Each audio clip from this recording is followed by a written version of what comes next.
Good morning students. आइए start करते हैं। IT टेंथ की क्लास TGDC है और DC है। आप लोगों की मैं आज से IT टेंथ की क्लास स्टार्ट कर रहा हूं और आपको एक बार सिलेबस दिखा दूं कि हमने IT टेंथ में कितना पढ़ लिया था। TGD से जब आपकी क्लास चल रही थी तब मैंने आपको IT टेंथ के कुछ नोट्स बनवाए थे और पढ़ाया था और आपको समझाया था। तो एक बार सिलेबस का रिव्यू कर लेते हैं। इसके आगे जो सिलेबस बचा हुआ है उसको मैं ऑनलाइन क्लासेस के माध्यम से आपको पढ़ाने जा रहा हूं और आप चाहें तो नोट्स भी बना सकते हैं। जो मैं बताऊंगा उसकी मैं PDF भी आपको सेंड कर दूंगा और हमारी यूनिवर्सिटी MCU माखनलाल चतुर्वेदी भी इसका नोट्स प्रोवाइड की है। वो नोट्स भी मैं आपको भेज दूंगा। आप दोनों को मिला करके नोट्स अपनी उसी कॉपी में बना सकते हैं जिसमें मैंने लिखाया था। और यदि नोट्स नहीं बनाना है तो PDF के फाइल से भी आप पढ़ सकते हैं, जैसे ही आपके पास फैसिलिटी हो। यदि नोट्स बन जाएगा तो और बेटर रहेगा एग्जाम के लिए या आगे आपके लाइफ के लिए। ओके, तो यदि सिलेबस की बात करें तो हमने फर्स्ट यूनिट आपको यहाँ पे पूरा कंप्लीट नोट्स बनवाया हुआ था। ई गवर्नेंस क्या है, ई डेमोक्रेसी क्या है, government report, MP online services, Aadhaar, UDI, पूरी यूनिट मैंने पढ़ा दिया था। साइबर क्राइम भी पढ़ा दिया था। थोड़ी बहुत मैंने ई कॉमर्स के बारे में भी बताया था, शायद ऐसा मुझे लग रहा। ई कॉमर्स भी हमने पढ़ा था, इंट्रोडक्शन किया था, concept, advantage, disadvantage, technology, e commerce और बेनिफिट इम्पैक्ट। लेकिन फिर भी मैं इस नोट्स में सेकेंड यूनिट से ही स्टार्ट किया हूँ स्टूडेंट। और ई कॉमर्स मैंने रखा है। एक बार मैं ओवरव्यू आपको ई कॉमर्स का बता देता हूँ। इसके अंदर पूरा हम ई कॉमर्स पढ़ेंगे क्या होता है और इसके बाद हम जो सेकेंड यूनिट में इलेक्ट्रॉनिक पेमेंट सिस्टम है इसको हम पढ़ेंगे। इलेक्ट्रॉनिक पेमेंट सिस्टम क्या होता है, ये दोनों आपस में वर्क करते हैं क्योंकि ई कॉमर्स के लिए इलेक्ट्रॉनिक पेमेंट की आवश्यकता होती है। जो आप पेमेंट करते हैं ऑनलाइन, जब आप शॉपिंग करते हैं तो ऑनलाइन पेमेंट भी आपको करना पड़ता है। तो ये दोनों यूनिट इसके बाद थर्ड और फोर्थ यूनिट में आपको बताऊंगा स्टूडेंट। ओके, मोस्टली इसमें न्यू टेक्नोलॉजी से रिलेटेड सिलेबस है, आप लोग यूज भी करते हैं, आपको समझ में भी आएगा। तो आइए स्टार्ट करते हैं क्लास।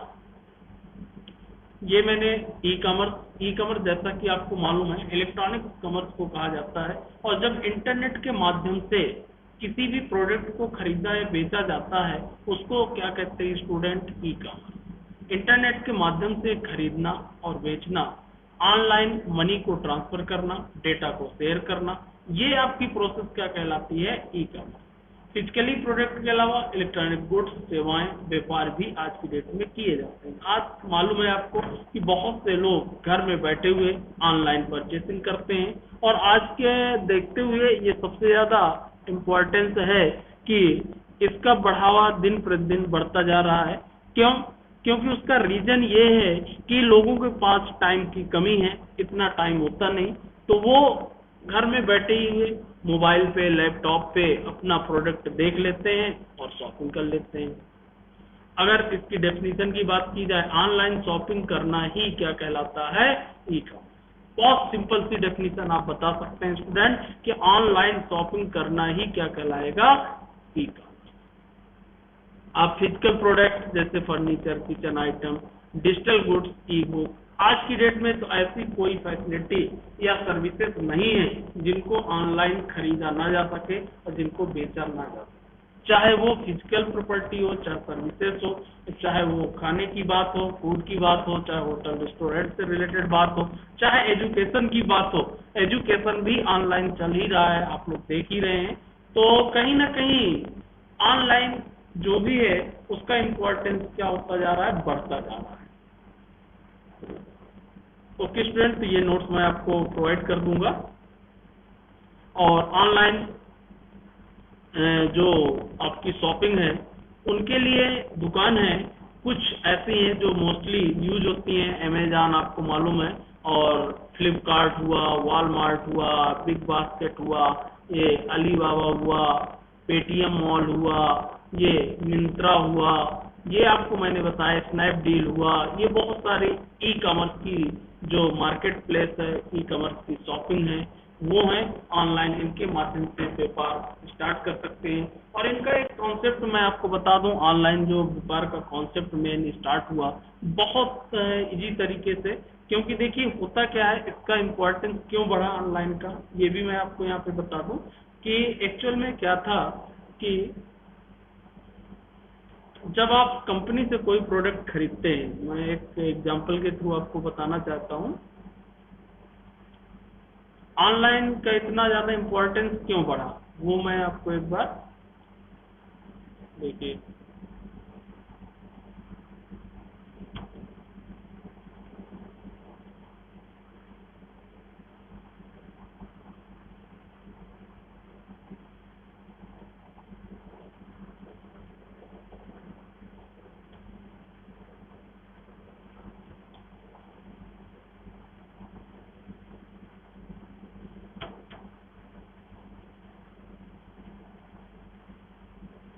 ऑनलाइन इम्पोर्टेंस बढ़ने का कारण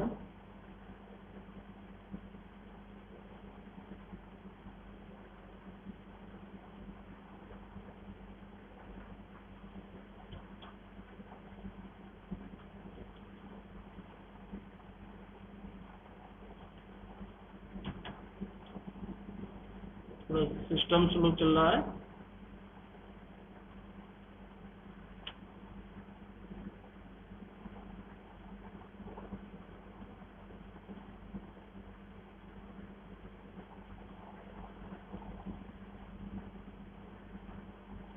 देखिए क्यों बढ़ा, उसका मैं एक डायग्राम के माध्यम से आपको समझाना चाह रहा था।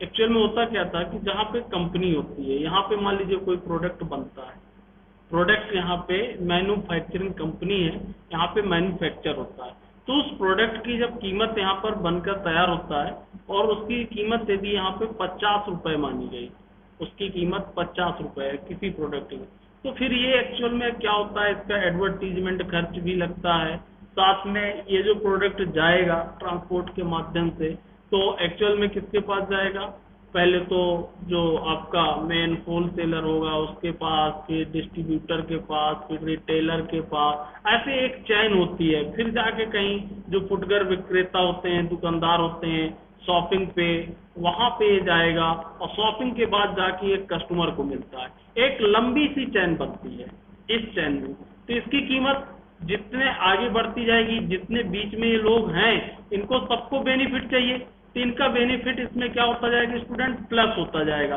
वो बेनिफिट यहाँ पे सब जगह 5 रुपए 10 रुपए प्लस हुआ, ऐसे जाकर के जब एक कस्टमर के पास इस प्रोडक्ट पहुंचता है तो इसकी कीमत जाके बन जाती है 100 रुपए, यानी कि 50 रुपए की कीमत जिसकी यानी कि एमआरपी थी, कंपनी को सीधे कितना मिल रहा है 50 रुपए, लेकिन मार्केट में जाने के बाद कस्टमर को जो वही प्रोडक्ट मिल रहा है 50 रुपए का, वो कितने का मिल रहा है स्टूडेंट, 100 रुपए। तो इस तरीके से इसकी एमआरपी बढ़ गई। अब जब ऑनलाइन बिजनेस में क्या हुआ कि जैसे अमेजॉन है, फ्लिपकार्ट है, उनने सीधे कंपनी से अटैच हुआ, उनने जैसे फ्लिपकार्ट है, उनने सीधे किससे बात किया, कंपनी से, तो कंपनी कितने का मिल रही थी प्रोडक्ट, 50 का, तो 50 में उनको प्रोडक्ट मिल गया, उनने 10 रुपए भी यदि उसमें जोड़ दिया अपना, 10 रुपए भी अपना जोड़ दिया, तो उनको प्रोडक्ट कितने का हो गया, 60 रुपए का, तो डायरेक्ट वो कस्टमर को कितने रुपए में दे सकते हैं, 60 रुपए में। तो जो प्रोडक्ट आपको एक्चुअल में कितने का मिल रहा था यहाँ 100 रुपए में, वो आसानी से आपको कितने मिल जाएगा, 60 रुपए में। अब थोड़ी बहुत और एक्सपेंसेस मान लो कंपनी को प्रोडक्ट भेजने में, या फिर मान के चलते हैं एडवर्टीजमेंट जो बीच की कंपनी है उसको करने में लगता है, तो 10-5 रुपए और बढ़ सकता है, ज्यादा से ज्यादा 65 रुपए में मिल जाएगा, 70 में मिल जाएगा, लेकिन तब भी तो हमको 30 रुपए या 35 रुपए की बचत हो रही है स्टूडेंट, 30 या 35 रुपए का तो बेनिफिट हमको कहीं ना कहीं मिल रहा है। तो जो प्रोडक्ट हमको 100 में मिलता था वो कस्टमर को कम से कम मान लीजिए 70 में भी मिल गया, तो 30 रुपए को आपको भी बचत हो गई, कस्टमर को भी हुआ और कंपनी को भी हो सकता है, क्योंकि वो कंपनी को तो 50 का दे ही रहा था, और यहाँ पे 20 रुपए का जो मार्जिन ये है, ये कौन ले गया, फ्लिपकार्ट बीच की कंपनी ले गई। 20 रुपए एक प्रोडक्ट में बहुत होता है, तो इस तरीके से मतलब, और इसका इन्वेस्टमेंट जीरो है, जो एक कंपनी बीच में वर्क कर रही है इसका कोई इन्वेस्टमेंट नहीं, एज ए मीडिएटर है, मीडिएटर का काम कर रहा है, कंपनी से उठाया और आपको दे दिया, बीच में 20 रुपए मिल गए। तो इस तरीके से एक मैंने छोटा सा एग्जांपल दिया। ऐसे आज जितनी भी ये मीडिएटर कंपनी है बहुत सारा कमा रही ई कॉमर्स के माध्यम से, इसीलिए इसका स्कोप बढ़ता गया क्योंकि प्रोडक्ट लोगों को सस्ते दिखे। लेकिन अब कुछ फ्रॉड होते हैं, आगे हम पढ़ेंगे, कुछ फ्रॉड होते हैं, उसके कारण लोगों का उतना विश्वास नहीं होता, सेटिस्फेक्शन नहीं होता है, क्योंकि उसका रीजन है, क्योंकि सर्टिफिकेशन ना होने का कारण, क्योंकि एम्प्लॉय काम करते हैं, कहीं प्रोडक्ट बदल ना दें, चोरी ना कर लें, ब्रांडेड बता करके लोकल ना दे दें, हम उसको देख नहीं सकते हैं, अपने सामने एनालाइज नहीं कर सकते हैं। इस प्रकार की कुछ प्रॉब्लम्स हैं। लेकिन यदि रियल में इसको यूज करें, सही ढंग से इसका यूटिलाइजेशन किया जाए, सही ढंग से इसकी प्रोसेस रहे, तो इसमें तीनों को फायदा है। कहीं ना कहीं कंपनी को भी फायदा है, और जो बीच में है मीडिएटर का काम कर रहा है उसको भी बेनिफिट है, और कस्टमर को भी बेनिफिट है। कंपनी को भी है होलसेलर के पास भेजना, डिस्ट्रीब्यूटर भी प्रोडक्ट बिका कि नहीं बिका, सीधा उसका मार्केट से ही आपका प्रोडक्ट क्या हो जाता है, सेल हो जाता है। तो इस तरीके से ई कॉमर्स का जो एक तरह से मार्केट है वो बढ़ता गया। ई कॉमर्स की बहुत सारी वेबसाइट एप्लीकेशन भी आज की डेट में है और गेटवे यूज किए जाते हैं, जिनके माध्यम से लोग बाग प्रोडक्ट को खरीदते हैं। जैसा कि आपको मालूम भी है स्टूडेंट, इसकी चैटिंग भी कर सकते हैं, पूछ भी सकते हैं।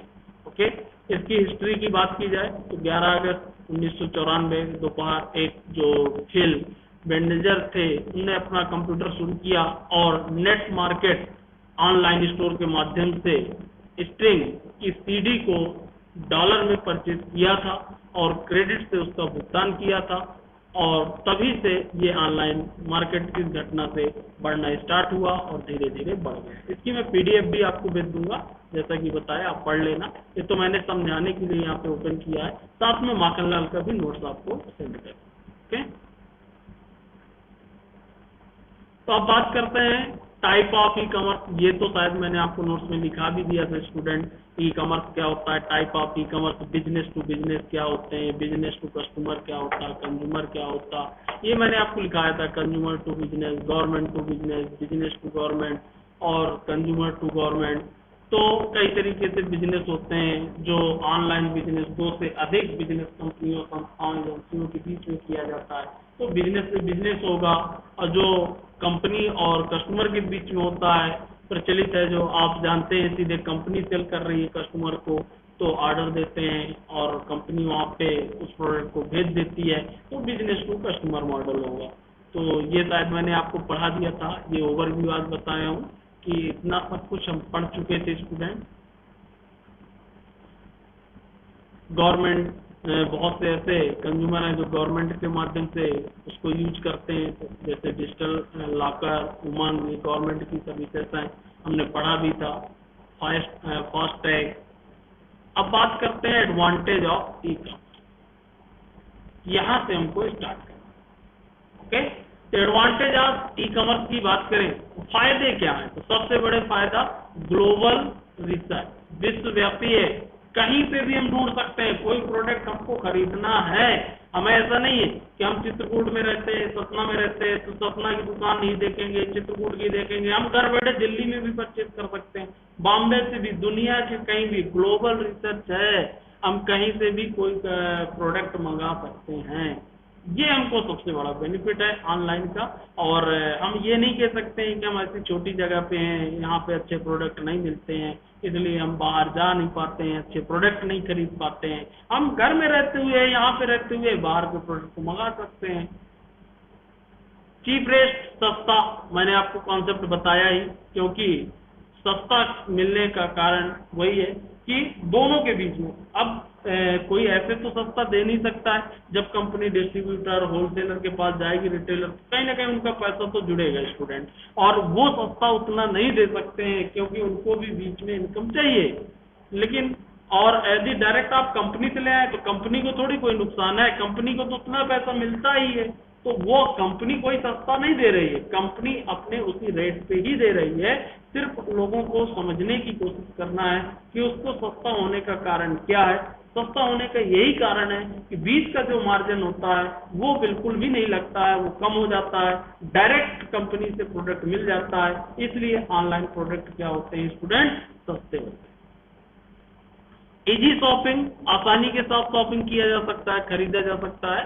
कुछ नहीं, आज मोस्टली आप देखते हैं डिजिटल इंडिया हो चुका है, कहा जाए तो 80% तो डिजिटल इंडिया हो ही चुका है, और सभी लोगों के हाथ में डिजिटल मोबाइल है।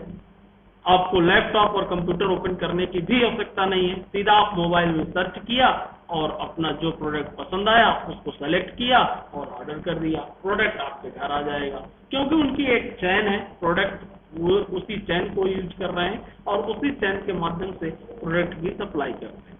ओके, अवेलेबिलिटी हर समय उपलब्ध, ऐसा भी नहीं है 4x7 शॉपिंग कर सकते हैं, कभी भी कर सकते हैं 365 दिन। ये भी नहीं कि आज थर्सडे है तो बंद रहेगा या संडे है तो बंद रहेगा, ऐसा कुछ भी नहीं है। अवेलेबिलिटी है, हमेशा उपलब्ध है, जब आपकी इच्छा हो आप ऑर्डर करें और जो भी उसमें टाइम लगेगा 2 या 3 दिन, 4 दिन, 5 दिन, उसके अंदर आपको प्रोडक्ट क्या हो जाएगा, मिल जाएगा। फास्ट चेकआउट, जल्द से जल्द हम खरीद सकते हैं, बहुत ज़्यादा हमको समय नहीं लगता कि मार्केट जाएंगे तो आज दिन भर का मार्केट घूमने में समय लगेगा, फिर एक दुकान देखेंगे, दूसरी दुकान देखेंगे, फिर वो दिखाएगा, उससे बात करेंगे, ये पूरा टाइम कंज्यूमिंग जो है हमारा पूरा बच जाता है, टाइम रिड्यूसिंग होता है, कोई टाइम नहीं लगता हमको, सीधा हम गए, हम वेबसाइट पे गए, जो प्रोडक्ट समझ में आ रहा है वेबसाइट पे, इंटरनेट पे तो सारे प्रोडक्ट आ जाते हैं, एक ही मोबाइल पे सारी दुकान आ गई कहा जाए, और उस तरीके से हमको जाना पड़ेगा प्रत्येक दुकान में, तो टाइम तो बचेगा ही, और हम एक जगह के जहाँ पे होंगे जिस प्लेस में, उसी एक प्लेस की दुकान में ही जा सकते हैं। हम ऐसा नहीं कि चित्रकूट में रहते हुए बांदा है बॉम्बे या दिल्ली के शॉप में घूमना है, जबकि मोबाइल में रहते हुए हम किसी भी शॉप में घूम सकते हैं, तो ये भी हमको बेनिफिट मिलता है। पर्सनल रिकमेंडेशन, ऑनलाइन स्टोर आप सर्च करके आप पुरानी शॉपिंग के आधार के लिए प्रोडक्ट की सिफारिश कर सकते हैं, ना पसंद हो उस हिसाब से आप सुझाव दे सकते हैं, आप बता सकते हैं, अपना स्वयं का रिकमेंडेशन भी दे सकते हैं और सजेशन भी उसको प्रोवाइड कर सकते हैं कि हमको इस तरीके के प्रोडक्ट चाहिए, यदि इस तरीके का प्रोडक्ट मिल जाएगा तो हम परचेज कर लेंगे। तो स्टूडेंट, तो ये है कुछ उसके एडवांटेज, तो आज आप पढ़िएगा एडवांटेज। अब कल हम बात करेंगे ई कॉमर्स में disadvantage of e commerce. Okay, तो आज की क्लास में यहीं पर क्लोज कर रहा हूँ। Thank you.